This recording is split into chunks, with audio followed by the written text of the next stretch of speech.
Hello students, myself Kavita, your math teacher.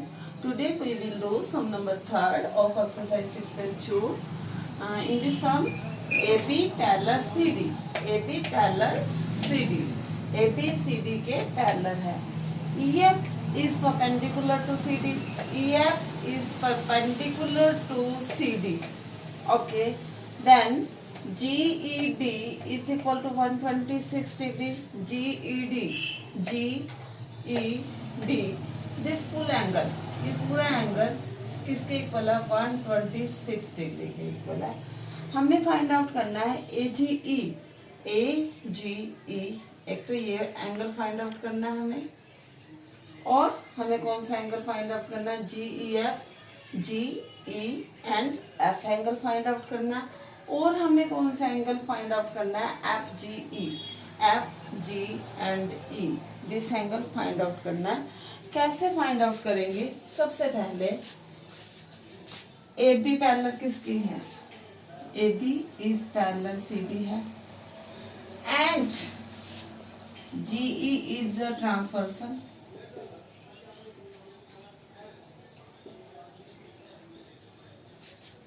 अगर ये transversal है, in that case AGE angle किसके equal आ गया? GED के इक्वल है. क्यों इक्वल है?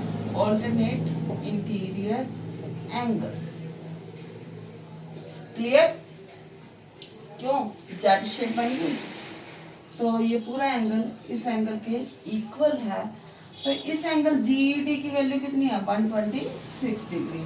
तो AGE की वैल्यू भी कितनी होगी? 126 डिग्री. एक आंसर आपके पास आ चुका. उसके बाद उसने बोला था EF is perpendicular to CD. EF is perpendicular to CD. अगर EF परपेंडिकुलर है CD के, मैंने इस एंगल को 1 मान लिया, इस एंगल को 2 मान लिया, तो एंगल 1 कितने डिग्री का होगा? 1 इज इक्वल टू 90 डिग्री होगा, क्योंकि वो परपेंडिकुलर है. Perpendicular means angle 90 degree. Angle 1 90 degree है. एंगल 1 प्लस एंगल 2 किसके बराबर है? GED के बराबर है. और GED की वैल्यू कितनी है? 126 डिग्री. एंगल 1 हमारा 90 डिग्री. एंगल 2 फाइंड आउट हो जाएगा. एंगल 2 की वैल्यू कितनी आ गई? 126 माइनस 90 डिग्री. दैट मीन्स कितनी आ गई? 36 डिग्री. एंगल 2 है कौन सा? GEF.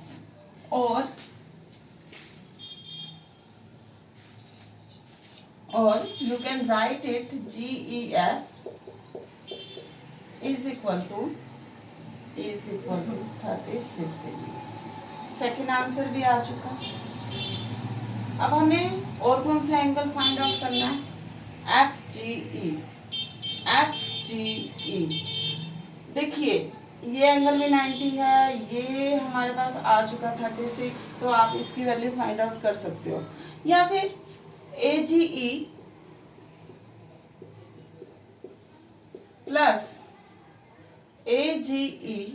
प्लस कौन सा एंगल? FGE किसके इक्वल?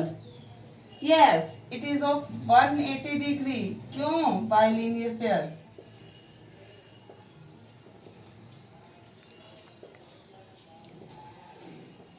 ओके, देन AGE की वैल्यू कितनी आ गई आपके पास? AGE की वैल्यू कितनी थी? AGE that is 126 degree. FGE है नहीं आपके पास,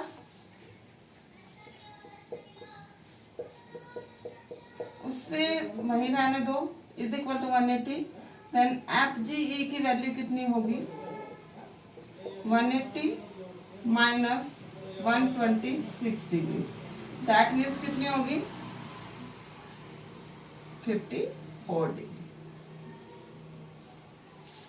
yes, that is the required answer. 3 answer आपके पास आ चुके. Yes, now sum number 4. Given P Q parallel S T, देखिए P Q parallel S T. अब ये जरूरी नहीं है कि वो दोनों एक दूसरे के आमने सामने ही हो। अगर हम इस लाइन को एक्सटेंड कर दें, देखो, और इस लाइन को एक्सटेंड कर दें, अब तुम्हें साफ साफ दिखाई दे रहा है कि ये पैरेलल है। क्लियर? Okay, yes. अब यहाँ ये पैरेलल गिवन है, जो फिगर है हमें, हम उसी को लेके चलते हैं। यहाँ फिगर गिवन थी, पैरेलल गिवन है, P Q parallel S T, P Q R is equal to 110 degree given है, and T R S T is equal to 130 degree given है। You have to find Q R S, Q R S, ये वाला angle हमें find out करना है। ये angle कैसे find out करेंगे, उसके लिए हमने एक कंस्ट्रक्शन ड्रॉ की। हमने आर से पास होती हुई एम एन एक पैरेलल लाइन ड्रॉ कर दी एस टी के। एस टी के भी पैरेलल है और वो पी क्यू के भी पैरेलल है। क्यों पैरेलल है? क्योंकि पी क्यू और एस टी पैरेलल है ना एक दूसरे के। तो हमने ये तीनों लाइंस पैरेलल ड्रॉ कर ली। उसके बाद अब तो बहुत इजी है, इसे मैंने बोल दिया एंगल 1, ये एंगल बोल दिया 2। एंगल 1 यहाँ क्या लिखोगे, S T parallel M N के, therefore angle 1 plus angle 2 is equal to 180 degree. क्यों? Consecutive pairs.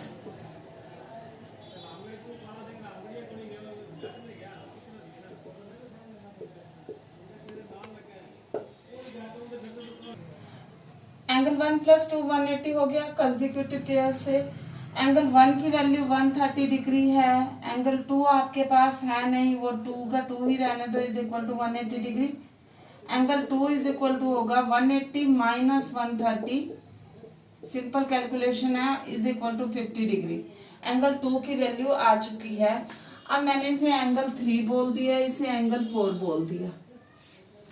Angle now P Q parallel ले रहे हैं हम, किसके पैरेलल है? एम एन के पैरेलल है पी क्यू। अगर वो पैरेलल है तो एंगल 4 इज इक्वल टू क्या होगा, एंगल 3 प्लस एंगल 2 होगा, alternate interior angle.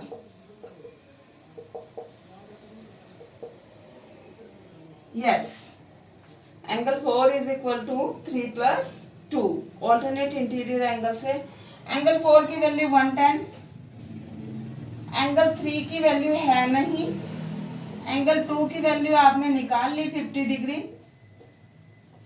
Then angle 3 की वैल्यू कितनी आ गई, angle 3 is equal to 110 minus 50, it means कितनी आ गई 60 डिग्री। ये 60 क्या, कौन सा एंगल है? This imply that angle Q R S is equal to 60 degree. था ना इजी क्वेश्चन? अगर आपके बेसिक्स क्लियर हैं तो बहुत इजी क्वेश्चन है।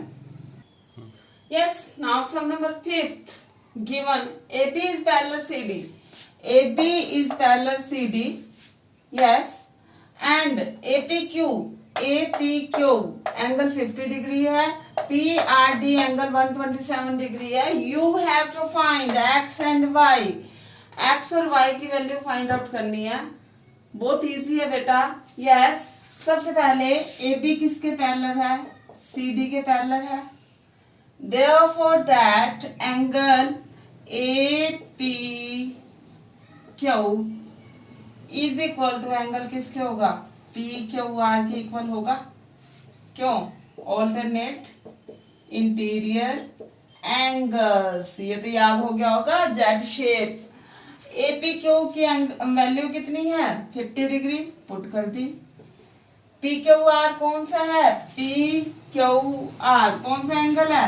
X, तो X की वैल्यू कितनी आ गई? 50 डिग्री।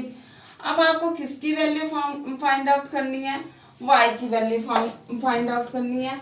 बिल्कुल ऐसे ही APR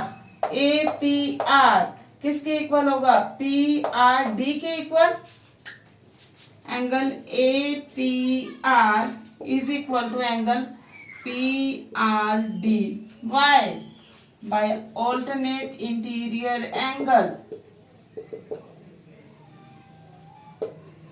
यस, हो गया। एपीआर, एपीआर, एपीआर किसके इक्वल है? एपीआर, ये पूरा एंगल किसके इक्वल है? 50 + 5। पीआरडी किसके इक्वल है? पीआरडी किसके इक्वल है? 127 डिग्री। देन वाई की वैल्यू कितनी होगी? 127 डिग्री माइनस 50 डिग्री, तो कितनी आ गई वैल्यू? Yes, 77 degree. तो वाई की वैल्यू कितनी आ गई? 77 डिग्री। एक्स की वैल्यू कितनी आ गई? 50 डिग्री। वाई की वैल्यू कितनी आ गई? 77 डिग्री। यस, था इजी क्वेश्चन। तो बार बार मैं बच्चों बोल रही हूँ कि प्रैक्टिस, जितनी ज्यादा प्रैक्टिस करोगे ज्योमेट्री की, उतना ही उसमें क्लैरिटी आएगी और आप जल्दी से सम को सॉल्व कर पाएंगे। Okay, thank you.